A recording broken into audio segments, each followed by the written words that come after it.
Hey guys, welcome back. तो कैसे हो आप लोग। आज का ये वीडियो काफ़ी इंपॉर्टेंट है क्योंकि आज के इस वीडियो में हम आपको बताएंगे 3 ऐसे टिप्स के बारे में जिसकी मदद से आपका प्यार रॉकेट की तरह बढ़ेगा।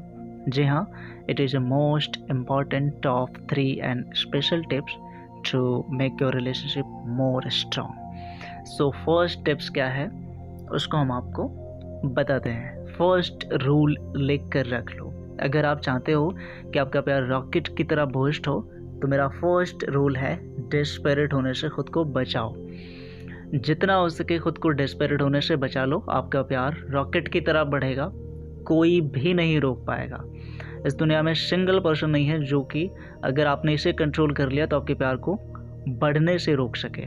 It is the most important thing. और मैं ये जो आपको बता रहा हूँ ये रैंडम नहीं बता रहा हूँ, ये बहुत ज़्यादा डीप एनालिसिस है मेरी।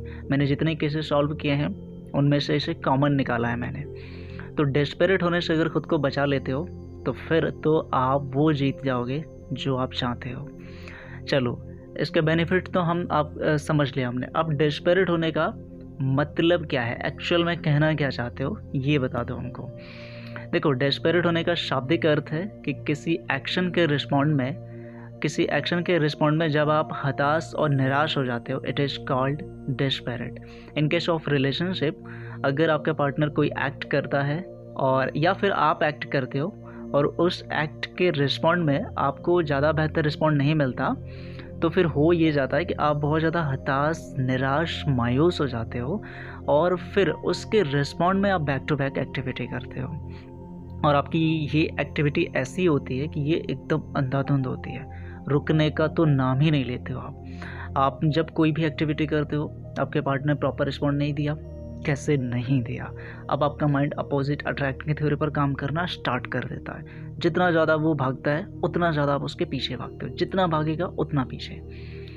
आप बैक टेस्ट करके इसको देखना। जब भी रिलेशनशिप में डेस्परेट कोई भी इंसान हो जाता है, ओवर एक्टिविटी के जोन में चला जाता है, तो फिर वहाँ पे रिलेशनशिप स्ट्रांग होने की जगह पर वीक होता है।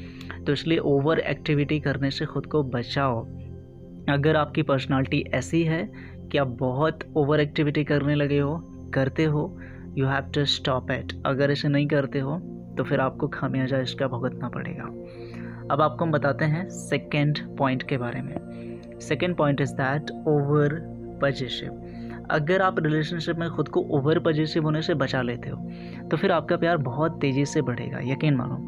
ओवर पॉजेसिव होने का साधारण सा मतलब ये है कि आप किसी चीज़ को प्रॉपर्टी मान के उस पर मालिकाना हक जताते हो और वो हक इतना होता है जितना वैलिड होने से ज़्यादा।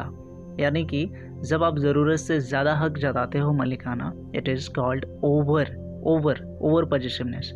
अगर आप ऐसा करते हो तो आपको इमीडिएटली इसे स्टॉप करना पड़ेगा। क्योंकि देखो, हो ये रहा है कि जब ओवर पॉजेसिवनेस आप दिखाते हो, ऐसा थिंकिंग करते हो, थॉट प्रोसेस आपका ये हो जाएगा, तो फिर आपके रिलेशनशिप में प्रॉब्लम्स के अलावा कुछ बचेगा ही नहीं।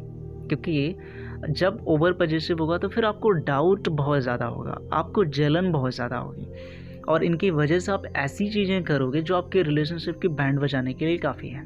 जैसे आप अपने पार्टनर को अपनी प्रॉपर्टी मानकर अगर जो है उसको इस तरीके से ट्रीट करते हो कि नहीं, जो चाहोगे बस वही होगा, ठीक है, उसके अलावा उसने कुछ भी किया तो ये आपको डाइजेस्ट नहीं होने वाला। तो ऐसा होगा तो मुझे बताओ कि ऐसे रिलेशनशिप का हश्र क्या होगा? क्या आपका प्यार रॉकेट की तरह बढ़ जाएगा? नॉट एट ऑल, कभी नहीं ऐसा होगा। So it is simple point, इसको याद रखना। Okay, third rule, it is most important rule, focus on your self. Okay, आप किसी और चीज़ पे फोकस करने की कोशिश करते हो, it is going to become more difficult. So इस बात को याद रखना। अगर आप चाहते हो कि आपका रिलेशनशिप बहुत स्ट्रांग रहे, आपका प्यार रॉकेट की तरह बढ़े, so that you have to focus on yourself. आपको खुद पे फोकस करना होगा। इसके पीछे वजह क्या है वो मैं आपको समझाता हूँ। देखो, जब आप अपना फोकस, ये जो फोकस है बड़ा इंपॉर्टेंट वर्ड है, ठीक है, जब ये आप पर होता है यानी कि खुद पर रखते हो तो फिर आप बेहतर बन रहे हो। और जब आप बेहतर बन रहे हो तो एक बेहतर इंसान को कोई भी इंसान खोना नहीं चाहता है और एक बेहतर इंसान ही किसी इंसान की बेहतर तरीके से मदद कर सकता है। ठीक है, तो ये बात आपको समझना होगा कि यहाँ पे एक साइकोलॉजिकल ग्लिच है जो समझ में नहीं आएगा, आपको सीधे तौर पर दिखेगा नहीं, लेकिन होता यही है। जो इंसान रिलेशनशिप में आता है और बेहतर बनता चला जाता है तो उसको कभी भी ये महसूस नहीं होगा कि रिलेशनशिप उसके रास्ते में ऑब्स्टिकल क्रिएट कर रहा है, बाधाएं बन रहा है। तो एक तो फ़ायदा ये हुआ, इस एंगल से भी रिलेशनशिप फिर बेनिफिशियल उसको लगेगा।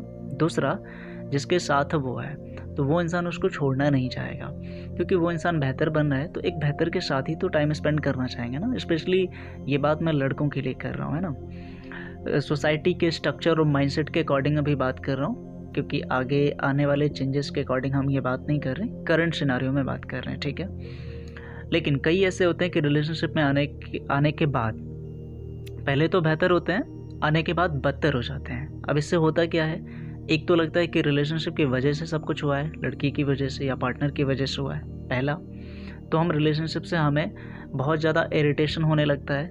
दूसरा, जो इंसान आपके साथ रिलेशनशिप में आया है, आप बेहतर थे इसलिए आया है, बदतर हो जाओगे तो गारंटी क्या है कि वो रहेगा। So that focus on your self. अगर आप इस बात को नहीं समझते हो तो मैं मानता हूँ कि आप बहुत बड़ी चूक करने वाले हो, ठीक है। तो ये है तीसरा पॉइंट। एंड में अगर आप मुझसे कॉल पर डायरेक्टली बात करना चाहते हो तो आप मुझे कॉल मी 4 ऐप के ज़रिए कॉल कर सकते हो, जहाँ पे आपको मेरी आईडी मिल जाएगी, उस पर ये पूरा सर्च कर लेना, जिसके थ्रू आप मुझे डायरेक्टली कॉल कर सकते हो, कंसल्ट कर सकते हो और अपनी किसी भी प्रॉब्लम का सॉल्यूशन पा सकते हो। तो आज के इस वीडियो में बस इतना ही। Good bye and take care.